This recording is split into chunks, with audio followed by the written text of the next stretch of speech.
We have a democracy or a democratic republic in theory, but we don't necessarily have it in practice, where people actually have the tools, the education, the resources, and the institutions to participate effectively in self-governance.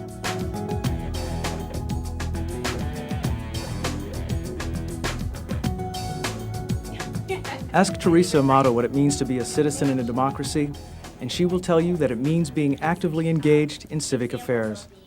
As Executive Director of the Citizen Advocacy Center in Elmhurst, Illinois, Teresa and her staff encourage people to exercise their rights as citizens living in a democracy. The idea was to build democracy at the community level, to teach people about their civic power, their rights that they could use to participate more effectively in the community and in local decision making. Located in DuPage County, the center serves the communities in the western and far western suburbs of Chicago. It is a nonprofit, nonpartisan organization dedicated to empowering citizens to participate effectively in a democracy. It is open to all those interested in developing their civic skills beyond simply voting during an election year.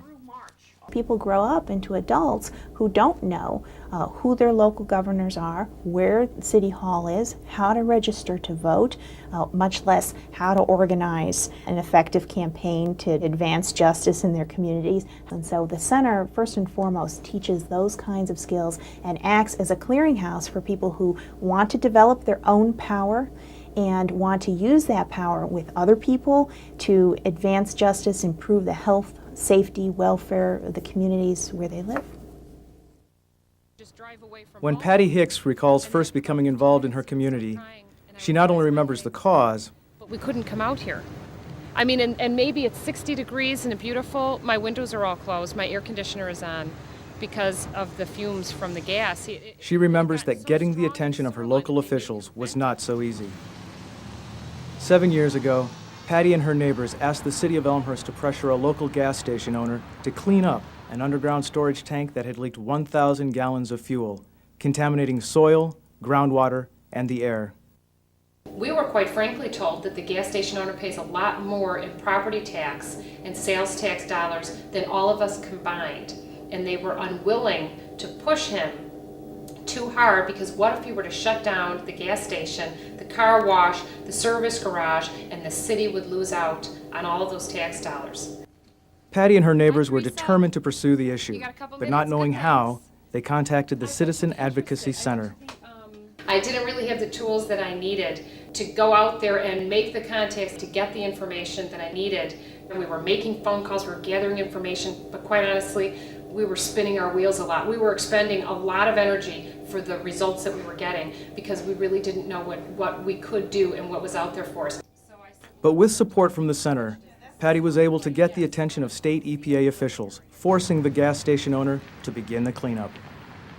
From talking to Teresa and the other lawyers at the center, you really clarify what the role of the citizen is, what the role of the elected official is, and what you are allowed and in fact should be doing. You shouldn't just have to wait for a gas leak to come along. You should know who these people are, and you should know what they can do for you and what they should do for you.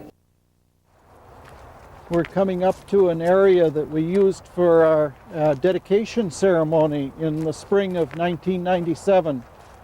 After we bought this land, when Gordon Goodman walks through Lyman Woods, he's happy to see so much of the forest preserve spared from development. For years, these 140 acres have been desired property for various developers. With other members of the Downers Grove Heritage Alliance, Gordon has organized his community to preserve the land. The village really wanted another tax base, and so what we did was we went to the Park District and we said, well, if we bring you a petition for a referendum, will you put a referendum for $3 million on the ballot? That won't buy this land entirely, but with $3 million from the Park District, we can get maybe as much or more from the Forest Preserve District and buy it. The Citizen Advocacy Center helps citizens learn how to put an initiative or referendum on the ballot. The fact that citizens have actually influenced their village decision-making and achieved something that they wanted, even though the community officials couldn't see why it was desirable at first, is a really important thing. And I think it gives the people in Downers Grove some courage and feeling that they can tackle other problems. When people first started calling me activist, kind of had a negative connotation. Rita Gonzalez decided it was time for her community to have a voice in local decision-making when 4 years ago, the Village of Addison attempted to designate her neighborhood a tax increment financing district with a plan to demolish these buildings. As you can see over here, this is all empty space. Those were all buildings that were already torn down. Basically, a lot of the feeling was within the community that, yeah, it was discrimination, but there was also a lot of feeling of you can't fight City Hall. Rita's community and later the Department of Justice filed a lawsuit against the Village of Addison alleging violations of the Civil Rights and Fair Housing Acts. And we proved them wrong.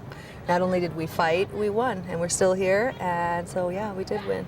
Now I wear the name activist proudly because actually what it means is just becoming active and involved, and that's what I have done, and that's what the people within the community have done, the Citizens Advocacy Center, all the other people who helped out, to actually see justice prevail. It's really, really not fair because, it's like a double standard that's not right at all. Justice in a democratic society is what Andrew Bendelow of York High School encourages his students to think about. Stereotyping? The center helps high school and college teachers incorporate civic teaching into their curriculum. Once they get the experience of moving the world, it's exciting, and they start to feel like the world isn't so alien, like they have a part in it. They don't have to be passive victims of whatever someone else does. And I'd like to think it's more likely than not that they'll be active participants in our democracy, that they'll take this machine and drive it somewhere good for everyone's benefit. There's a quote from one of the great philosophers, in effect, that you get the kind of government you deserve. And if you and I don't vote, or you and I won't agree to run for office, if you and I don't make ourselves become informed, someone's going to fill that vacuum. Our responsibility as an American is we have to know who our legislators are, get a report card on them, and help them or hold them accountable. Frank Bertillo puts his belief into practice. He has organized an effort to get the track records of local and state officials made accessible on the internet. I had a great desire to learn how the system works, but I didn't have a lot of time to go figure it out. And that's what Teresa does at the center, and her team does. They teach people like me that are starting our good government organizations. The center also helps government officials. When the Elmhurst City Council was debating the creation of a TIF district to redevelop a shopping center and move the location of the current Public Works garage, then City Treasurer Jim Ekblad turned to the center to provide information that couldn't be found elsewhere. There's been no real publications. There's no legislative body or anything that regulates TIFs per se, and there wasn't a whole lot of information available. And through digging, through talking with other towns, other TIFs, the Citizen Advocacy Center was able to bring together a lot of information that people just didn't know. With its staff of 4 community lawyers and advocates and hundreds of students and volunteers, the center continues to build democracy by teaching civic skills, promoting government accountability, community organizing, and helping citizens take action to improve their communities. The center also advances justice by improving access to government-held information, the ballot, the airwaves, and the courts.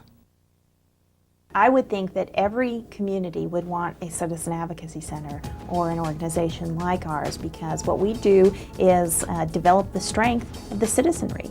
This engagement in civic affairs has been always termed the secret to human fulfillment, to participate in civic affairs and to have a voice in your community.